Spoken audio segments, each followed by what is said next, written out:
اعوذ باللہ من الشیطان الرجیم بسم اللہ الرحمن الرحیم فقد قال الرسول صلی اللہ علیہ وسلم بأن اللہ قال اتق المحارم تکن اعبد الناس وارض بما قسم اللہ لک تکن اغنى الناس واحسن الى جارک تکن مؤمنا واحب للناس ما تحب لنفسک تکن مسلما رواہ احمد والترمذی۔ رسول اللہ صلی اللہ علیہ وسلم کا ایک فرمان جسے مسند احمد میں اور ترمذی کی حدیث میں آپ صلی اللہ علیہ وسلم کے حوالے سے بیان کیا گیا ہے۔ چند ایک جملے ہیں لیکن ہر ایک جملہ اپنی افادیت کے اعتبار سے ایک پورا مضمون ہے اور پورا موضوع بنتا ہے۔ سب سے پہلا جملہ آپ صلی اللہ علیہ وسلم کے اقوال میں سے، آپ کی احادیث میں سے آپ نے فرمایا اتق المحارم، اللہ تعالیٰ کی حرام کردہ چیزوں سے بچو، تکن اعبد الناس، تو تم لوگوں میں سب سے زیادہ عبادت گزار بن جاؤ گے۔ ہمارے انسانی معاشرے میں اور مسلم معاشرے میں، دیگر مذاہب میں بھی اسی طرح کا ایک تصور پایا جاتا ہے کہ کچھ ریچولز، کچھ کام ایسے ہیں جن کو بندہ اختیار کر لیتا ہے اور پھر اس کی گنتی، اس کا شمار کر کے اپنے طور پر یہ تصور کرنے لگتا ہے کہ میں بہت بڑا عبادت گزار بن چکا ہوں، میں نے اللہ تعالیٰ کی بہت عبادت کر لی ہے، اور اس کے ساتھ ساتھ اللہ رب العزت نے جن چیزوں سے منع کیا ہوتا ہے اس سے وہ نہیں بچتا۔ تو اللہ تعالیٰ نے ایک عبادت کرنے والے بندے کا تصور رسول اللہ صلی اللہ علیہ وسلم کے ذریعے سے بالکل مختلف دیا ہے، اور یہ بالکل عین فطری بھی ہے، فطرت کے عین مطابق بھی ہے۔ مثلا انسانی دنیا میں ہم عام زندگی کے معاملات کو دیکھیں کہ ایک شخص اچھی غذا استعمال کرتا ہے اور اس کے علاوہ ایکسرسائز کرتا ہے، صحت کو بہتر بنانے کے لیے کچھ ایسے اعمال وہ کرتا ہے جو واقعی صحت کو بنانے والے ہوتے ہیں، لیکن اس کے ساتھ ساتھ وہ کچھ ایسی حرکتیں بھی کر رہا ہوتا ہے جو صحت کو بگاڑنے والی ہوتی ہیں۔ مثلا ایسی چیزوں کا استعمال جس میں زہر پایا جاتا ہو، جو صحت کو خراب کرنے والی ہوں۔ تو کوئی بھی عقل مند انسان، چاہے وہ ڈاکٹر ہو یا نہ ہو، میڈیکل سائنس سے تعلق ہو یا نہ ہو، کوئی بھی عام آدمی بھی جب یہ سنے گا کہ ایک طرف تو یہ اچھی غذا کا استعمال کر رہا ہے، ایکسرسائز کا اہتمام کر رہا ہے، لیکن اس کے ساتھ ساتھ ایسا بیوقوف ہے کہ اپنی صحت کو بگاڑنے کے لیے جو زہر اور پائزن سے بنی ہوئی چیزیں ہیں اس کے استعمال میں ذرا سے بھی احتیاط نہیں برتتا، اس کا نتیجہ یقیناً وہی ہوگا کہ وہ صحت کی تمام چیزیں اس کے لیے بیکار چلی جائیں گی، اس کی صحت بننے کے بجائے بگڑنا شروع ہو جائے گی۔ بالکل اسی اصول کو، جو فطرت کا اصول ہے، اللہ کے رسول صلی اللہ علیہ وسلم نے ہمیں دین کے اندر بتایا کہ اگر تم واقعی ایک دیندار بننا چاہتے ہو، عبادت گزار بننا چاہتے ہو، اللہ تعالیٰ کے پسندیدہ بندے بننا چاہتے ہو، تو اس کا سب سے اچھا کام یہ ہے کہ جو چیزیں اللہ تعالیٰ کی طرف سے حرام کردہ ہیں ان سے اپنے آپ کو بچانے کی کوشش کرو۔ اس کے تذکرے تو مختلف حوالوں سے ہوتے رہتے ہیں اور ہم مختلف مثالوں سے سمجھانے کی کوشش کرتے رہتے ہیں، آپ کو بھی اور اپنے آپ کو بھی، لیکن یہ جب تک اللہ تعالیٰ نے زندگی دے رکھی ہے یہ سلسلہ جاری رہے گا، کیونکہ ہم ایک ایسی منافقت اور دوگلی پالیسی جو ہے وہ اپنی زندگی میں اختیار کر چکے ہیں کہ ہمیں اس کے ضرر کا، اس کے نقصان کا احساس بھی ختم ہوتا ہوا نظر آتا ہے۔ اور یہ روزمرہ کے معاملات ہیں، کسی بھی میدان سے تعلق رکھنے والے کسی بھی شخص کا جائزہ لینا چاہیں تو بہت زیادہ دقت نہیں ہوگی، چند ایک مثالوں سے ہی اندازہ ہو جائے گا کہ یہ کس طرح کی منافقت اور کس طرح کی ایک دوگلا پن اس کی زندگی میں شامل ہے۔ ایک طرف وہ بندہ نظر آتا ہے کہ وہ نمازوں کا اہتمام کر رہا ہے، تسبیحات کا اہتمام کر رہا ہے، ہر سال 2 سال کے بعد عمرے کا اہتمام کرتا ہے اور ذکر اذکار کی بھی کچھ نہ کچھ کوشش کرتا ہی رہتا ہے، لیکن دیگر معاملات میں جسے اللہ تعالیٰ نے حرام کر دیا ہے اس میں بالکل ذرا سی بھی احتیاط نہیں کرتا۔ اور اس میں آپ کوئی بھی شخص اور کوئی بھی میدان لے لیں، اس کا ذکر کریں تو آپ کو اس کی سینکڑوں مثالیں مل جائیں گی۔ کسی میکینک کا تذکرہ کریں تو ہر بندہ 2-4 منٹ کے بعد ہی یہ کہنے پر مجبور ہو جائے گا کہ یار ہمیں کوئی اچھا میکینک نہیں ملتا، یا تو وہ ماہر نہیں ہے یا وہ دیانتدار نہیں ہے۔ اگر مہارت ہے تو دیانت نہیں ہے، دیانت ہے تو مہارت نہیں ہے، اور یہ دونوں ہی بددیانتی کی ایک علامت ہے۔ یعنی جس کے پاس مہارت نہیں ہے اور اس نے وہ کام شروع کر دیا ہے تو یہ بھی ایک طرح کی بددیانتی ہے، اور جسے مہارت ہے حاصل لیکن وہ اس میں اس شخص کو دھوکہ دینے کی کوشش کرتا ہے، کچھ ایسے پرزے ڈال دیتا ہے جو نہیں ڈالنے، کچھ ایسے نکال دیتا ہے جو نہیں نکالنے۔ آپ کسی میکینک کا تذکرہ کر لیں، کسی ڈاکٹر کا تذکرہ کر لیں، یار ڈاکٹر تو بہت اچھا ہے، شہرت اس کی بڑی ہے، فیس بھی بہت لیتا ہے، لیکن ہمارا مریض تو ٹھیک نہیں ہو رہا، اور کچھ دیر کے بعد پتہ چلتا ہے کہ جناب اس کے ٹھیک ہونے کا سبب وہ خود ڈاکٹر ہے، اس کی وجہ وہ دوائیں ہیں، جن دواؤں کے استعمال کی بعض اوقات ضرورت ہوتی ہے، بعض اوقات نہیں ہوتی، تو بغیر ضرورت کے دواؤں کا اس میں کثرت سے استعمال، یا ان دواؤں میں جو ہے وہ 2 نمبری اور 10 نمبری، اب تو باقاعدہ یہ ذکر کیا جاتا ہے کہ یہ دوا 2 نمبر نہیں ہے، یہ تو 10 نمبر ہے، یعنی اس کے اندر اتنی زیادہ خرابی پائی جاتی ہے کہ اس کو اگر خرابی کے اعتبار سے نمبر دیا جائے تو یہ 10 نمبر میں شمار ہوتا ہے۔ تو اگر میڈیسن میں یا میڈیکل ڈاکٹر کی طرف سے یا کسی معالج کی طرف سے کسی مریض کو نقصان پہنچانے کی جان بوجھ کر کوشش کی جا رہی ہے تو بظاہر وہ بندہ بڑا صاف ستھرا اچھا دکھائی دے گا، لیکن کچھ عرصے کے بعد کیا ہوگا کہ آہستہ آہستہ باقاعدہ لوگ اس کا تذکرہ کرنا شروع کر دیں گے، ہاسپٹلز کا تذکرہ کرنا شروع کر دیں گے، اور ہمیں خود اس کے تجربے کئی بار ہوئے۔ کسی ہاسپٹل میں چلے جاتے ہیں آج کل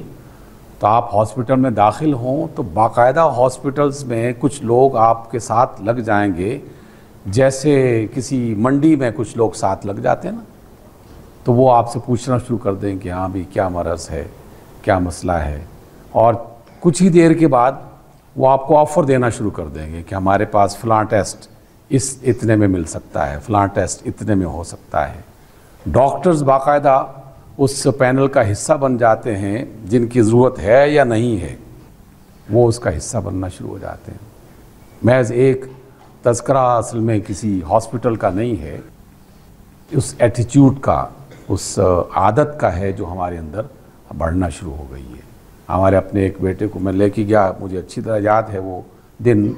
اسکول جاتے ہوئے اچانک پیٹ میں درد ہوا، معمولی سی بات ہے، قریب کے ایک ہاسپٹل میں لے گئے۔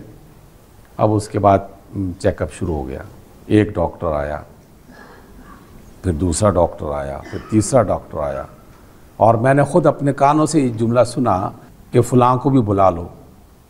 اسے اپنے بچے کے ساتھ لگتا ہے کہ اس کا بہت گہرا تعلق ہے، فلاں کو بھی ڈال دو، فلاں کو بھی ڈال دو۔ تو اس ایک بچے کی صرف بیماری کو تلاش کرنے کے لیے یا اس کو تھوڑی سی تسکین دینے کے لیے 10 ڈاکٹرز کو باقاعدہ اس چیک اپ میں شامل کر دیا گیا۔ اس چیک اپ میں شامل ہونے کا مطلب کیا ہے کہ ہر ایک کا حصہ اس کی فیس میں شامل ہو رہا ہے اور وہ آپ کے بل میں اضافہ ہو رہا ہے۔ میں اپنی بات نہیں کر رہا، یہ بہت سے لوگوں کی ایک کہانی نہیں ہے، ہر انسان یہی بتا رہا ہے۔ وہ کلا تک کا تذکرہ کریں تو وہاں ہر بندہ سر پیٹ رہا ہے کہ یار کوئی اچھا وکیل نہیں ملتا، ایک اچھا وکیل تو تھا فلاں، لیکن بعد میں پتہ چلا وہ تو دوسرے کے ساتھ ملا ہوا ہے۔ اور باقاعدہ ایسے کیسز ہم نے دیکھے کہ کیس ایک ہے اور اس کے لیے جو وکیل وہاں جا رہا ہے اس کیس کی حمایت کرنے کے لیے اور بچانے کے لیے، وہی وکیل اس دوسرے فریق کے ساتھ بھی ملا ہوا ہے،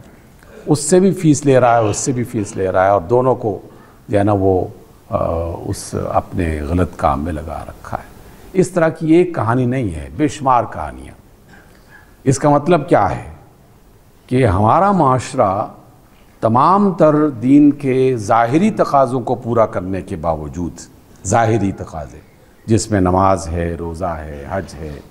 زکوٰۃ ہے، عمرہ ہے، تسبیحات ہیں، تو یہ ظاہری تقاضے ہیں نا، ہم ان کو پورا کرنے کی کسی حد تک کوشش کرتے ہیں، لیکن ان کے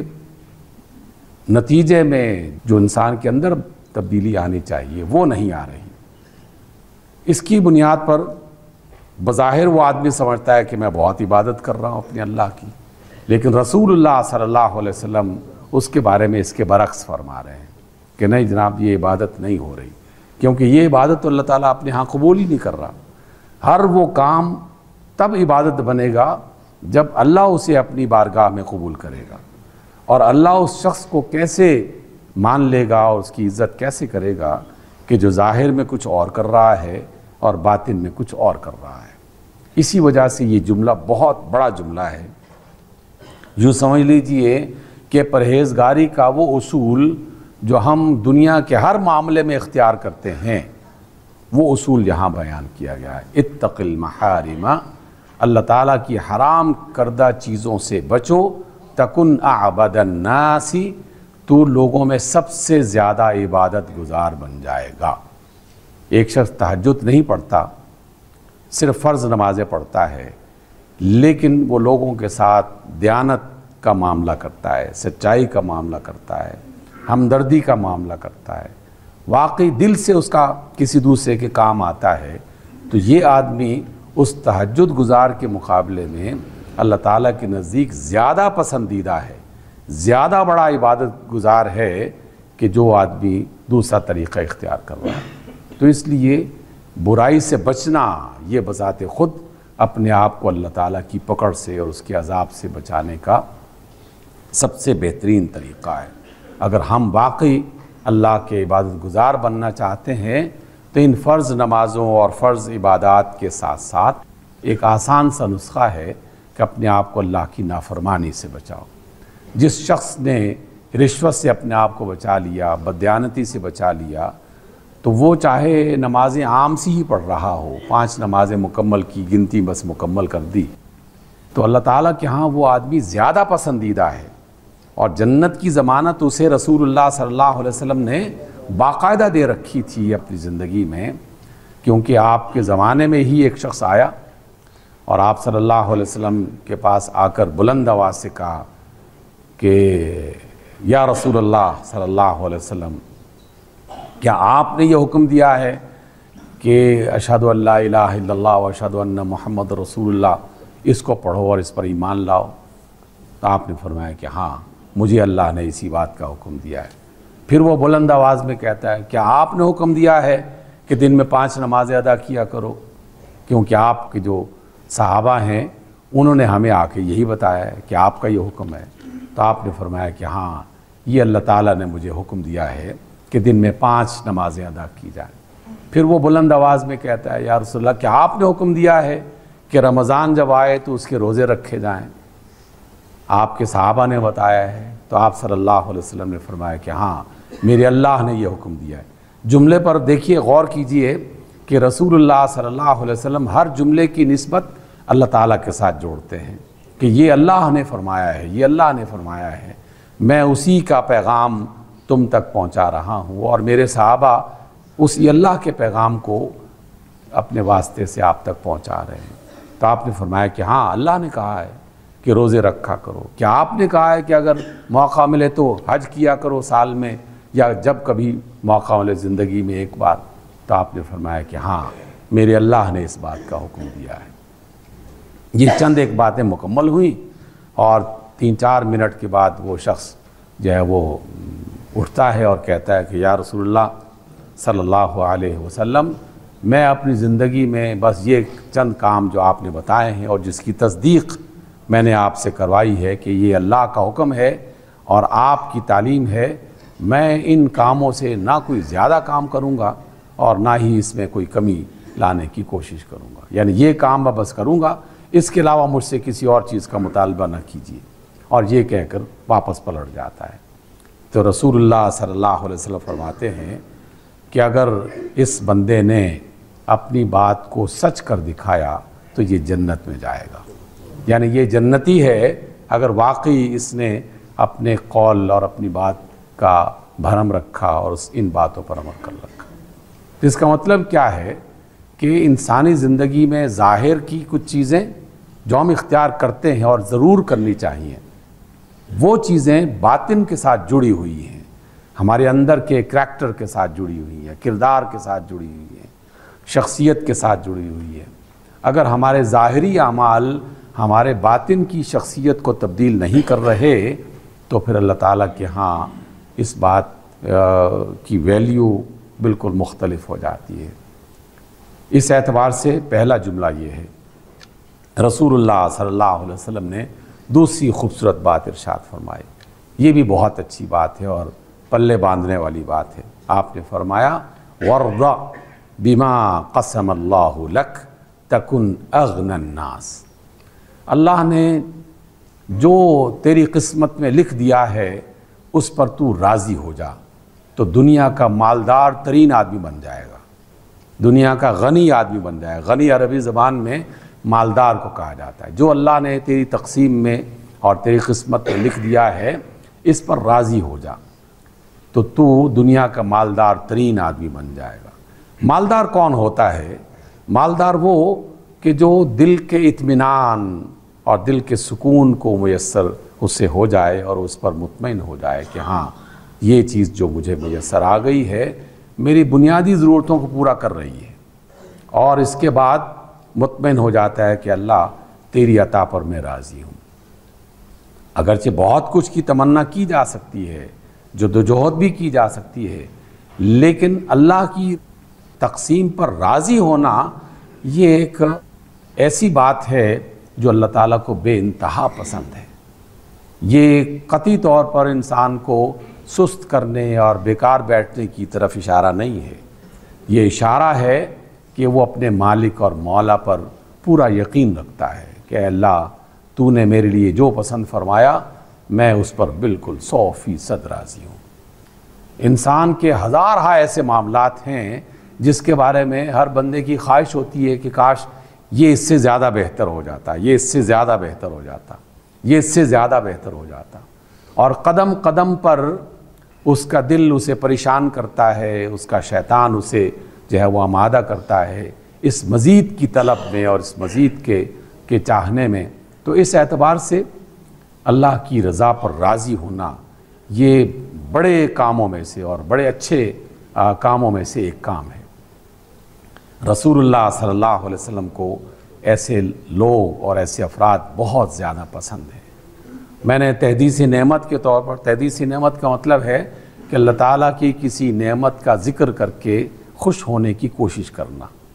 یعنی اللہ کا ذکر کرنا کہ اللہ کا احسان ہے، یہ بھی نعمت ہمارے پاس میسر تھی، یہ بھی میسر تھی، تو اس لفظ کو کہا جاتا ہے عربی زبان میں تحدیث نعمت، یعنی نعمت کا ذکر کرنا۔ جب نعمت کا ذکر کیا جاتا ہے تو در حقیقت اللہ تعالیٰ کا شکر ادا کرنے کا ایک طریقہ تلاش کیا جاتا ہے۔ آپ سب کو ایسے والدین میسر ہوں گے یقیناً کہ جنہوں نے آپ کی اچھی تربیت کی، آپ کو اچھا کھلایا، آپ کو اچھا سکون عطا کیا، یہ سب اللہ تعالیٰ کی وہ نعمتیں ہیں جس کا ذکر کرتے ہوئے ہم تحدیث نعمت کا لفظ استعمال کرتے ہیں۔ میں اپنی والدہ محترمہ کا ذکر جب کبھی کرنے کی کوشش کرتا ہوں تو یہ جملہ بالکل واضح طور پر جلی حروف میں میرے سامنے آ جاتا ہے، جو اکثر ان کی زبان پر جو ہے وہ جاری رہتا تھا آخری عمر تک، آخری لمحات تک۔ بیمار آخری ایام میں ہو گئیں تو جب بھی ان کے پاس ان کے بچوں میں سے کوئی پہنچتا یا کوئی اور آدمی، اماں کیا حال ہے، تو ان کی زبان پر فوراً ہی یہ لفظ جاری ہوتے کہ میں اللہ کے رب ہونے پر راضی ہوں، میں محمد صلی اللہ علیہ وسلم کے رسول ہونے پر راضی ہوں، میں اسلام کے دین ہونے پر راضی ہوں۔ وہی رضیت باللہ ربا وبمحمد رسولا۔ اور تو یہ الفاظ جو ہے نا، یہ اس حدیث میں، اس جملے میں بیان کیے گئے ہیں۔ وارض بما قسم اللہ لک۔ بیماری ہے لیکن اس پر ہائے وائے کرنے کے بجائے بس جو میرے رب کی مرضی تھی وہ ہو رہا ہے اور میں اس پر راضی ہوں، یا میرے رب نے میرے ساتھ جو سلوک کیا، میں جس حال میں بھی ہوں اس نے مجھے جس حال میں رکھا ہے میں اس پر راضی ہوں۔ تو اس پر جو راضی ہو جاتا ہے یہ اللہ تعالیٰ کی رضا، اللہ کے رسول فرماتے ہیں کہ وہ دنیا کا امیر ترین آدمی بن جاتا ہے، سب سے بہتر آدمی وہ بن جاتا ہے۔ اے لوگوں، اللہ کی تقسیم پر راضی ہو جاؤ، جو اس نے آپ کی کوئی شکل بنا دی، کوئی جسم بنا دیا، آپ کے جسم میں کوئی کیفیت ہے، کوئی چھوٹا ہے، کوئی بڑا ہے، کوئی کالا ہے، کوئی گورا ہے، کسی آنکھ ٹھیک ہے، کسی کے کان ٹھیک نہیں ہے، کسی کے دانت ٹھیک نہیں ہے، ہزارہا ایسی باتیں ہیں جس میں آدمی شکوے کی کوئی نہ کوئی صورت تلاش کر سکتا ہے۔ لیکن اللہ کے ساتھ یہ شکوہ کرنے کے بجائے جو میری ذمہ داری ہے، جو آپ کی ذمہ داری ہے، بس اس کو پورا کیا جائے، یہی اللہ کو پسند ہے۔ بندہ ہونے کے ناطے سے اللہ تعالیٰ کے رب ہونے اور اللہ کے رسول صلی اللہ علیہ وسلم کے برحق نبی ہونے پر راضی ہونا، یہ بہت بڑی عبادتوں میں سے اور بہت اچھے انسانوں میں سے اس کا شمار ہونے لگتا ہے۔ تیسری بات، اور اس پر ہم اپنی آج کی گفتگو کو ختم کرتے ہیں، رسول اللہ صلی اللہ علیہ وسلم نے فرمایا وَأَحْسِنْ إِلَى جَارِكَ تَكُنْ مُؤْمِنًا۔ اپنے پڑوس کے ساتھ اور پڑوسی کے ساتھ اچھا سلوک کرو تو تم مومن بن جاؤ گے۔ مومن بننے کے لیے صرف اشہد ان لا الہ الا اللہ پڑھنا کافی نہیں ہے۔ رسول اللہ یہاں بالکل مختلف بات فرما رہے ہیں، اپنے پڑوسی کے ساتھ اچھا سلوک کرو تو تم مومن بن جاؤ گے۔ اسلام آباد کے رہنے والوں، خصوصاً آپ سے یہ درخواست کرنا چاہتا ہوں کہ ہمارے ہاں یہ رویہ جو ہے وہ یقیناً قابل تحسین نہیں ہے، کیونکہ یہاں کے بیشتر رہنے والے اور یا بہت زیادہ لوگ ایسے ہیں جو پڑوسی کے بارے میں بالکل لا تعلق رہ کر زندگی گزارنے کی کوشش کرتے ہیں۔ ہم جب شروع میں آئے اسلام آباد میں تو ایک عرصے تک ہمیں یوں گمان ہونے لگا کہ ہم کسی قبرستان میں رہ رہے ہیں، شہر خاموشاں ہیں، کسی کو پوچھتا ہی نہیں ہے، اور اگر کسی کو سلام کر لے تو وہ حیرت سے دیکھتا تھا اور پھر سوچ کر کبھی جواب دے دیتا اور کبھی جواب نہ دیتا۔ وہ اس بات کے خدشے میں رہتا تھا کہ شاید اس کو کوئی کام ہے یا کوئی مسئلہ ہے۔ ایک دو عیدوں کے موقع پر ہم نے کچھ چیز پڑوسی کے گھر میں پہنچائی تو پڑوسی نے واپس کر دی، گویا کہ یہ عادت ہی نہیں تھی کہ لوگوں کے گھروں میں ایک دوسرے کے ساتھ کوئی ایسا تعلق قائم کیا جائے جس سے پڑوسی ہونے کا اندازہ ہو۔ تو ایسا لگتا تھا کہ جیسے ہم کسی آبادی میں نہیں رہ رہے، غیر آباد گھر ہے اور اس میں ایک گھر ہے جس میں ہم اکیلے رہ رہے ہیں۔ تو اللہ کے رسول صلی اللہ علیہ وسلم نے ایسے لوگوں کو پسند نہیں کیا۔ اس کے مقابلے میں وہ محلہ جس میں ہم لوگ محلے داری کا لفظ استعمال کرتے ہیں نا، یہ محلے داری والا علاقہ ہے، تو اللہ تعالیٰ کو ایسے لوگ اور اللہ کے رسول کو ایسے لوگ زیادہ پسند ہیں جو رسول اللہ صلی اللہ علیہ وسلم کی سنت پر عمل کیا کرتے تھے۔ کہ آپ نے فرمایا کہ اپنی ہنڈیا کی خوشبو سے اپنے پڑوسی کو تنگ نہ کرو۔ اس کا نتیجہ یہ نکلا کہ جس نے کوئی چیز بھی بنائی ہے تو اس میں سے معمولی سی چیز چاہے کیوں نہ ہو، وہ اٹھا کر اپنے پڑوسی کو اس کا کچھ حصہ پہنچا دیا جاتا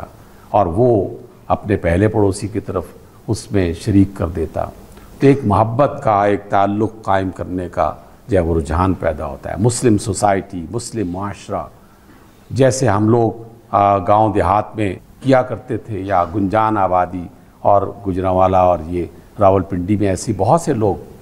اس عادت کو بڑھانا چاہیے، اس کو فروغ دینا چاہیے، اپنے پڑوس کے ساتھ اچھا سلوک کرنا چاہیے،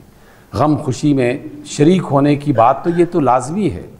تو رسول اللہ صلی اللہ علیہ وسلم نے ہمیں ایک اچھا انسان بنانے کے لیے ترغیبات دی ہیں۔ دیکھیے یہ بظاہر چھوٹی باتیں لگتی ہیں، لیکن میں آپ کو پورے یقین سے کہتا ہوں، دنیا کے کسی خطے میں بھی چلے جائیں، کسی خطے میں بھی انسان ہی ہیں، اور وہ اس وقت تک بہتر انسان نہیں بن سکتے جب تک کہ ان کے باہمی معاملات ایک دوسرے کے ساتھ اچھے نہ ہوں، ایک دوسرے کے ہمدرد نہ ہوں، ایک دوسرے کی خیر خبر لینے والے نہ ہوں۔ تو ایسے لوگ جو ہے وہ ناپید ہونا شروع ہو گئے ہیں۔ اس لیے ہم اسلامی معاشروں کے رہنے والے لوگ، اپنے آپ کو مسلم کہلانے والے لوگ، کم از کم وہ اللہ اس کے رسول صلی اللہ علیہ وسلم کی ان باتوں کو اپنی زندگی کا حصہ بنائیں۔ یہ باتیں زندگی میں رونق کو دوبالا کر دیتی ہیں، زندگی کے اندر ایک خوشیاں پیدا کرنے کا بہت بڑا سبب ہیں۔ اللہ تعالیٰ آپ کو اور ہم سب کو اپنے دین پر عمل کرنے کی توفیق عطا فرمائے، ہماری دنیا کی زندگی کو اطمینان اور خوشی والی زندگی بنائے، اور آنے والی آخرت کی جو زندگی ہے اس میں اللہ کی رضا، اللہ تعالیٰ کی جنت، اللہ تعالیٰ کی نعمتیں وہ ہمارے نصیب میں فرمائے۔ اقول قولی ھذا واستغفر اللہ لی ولکم۔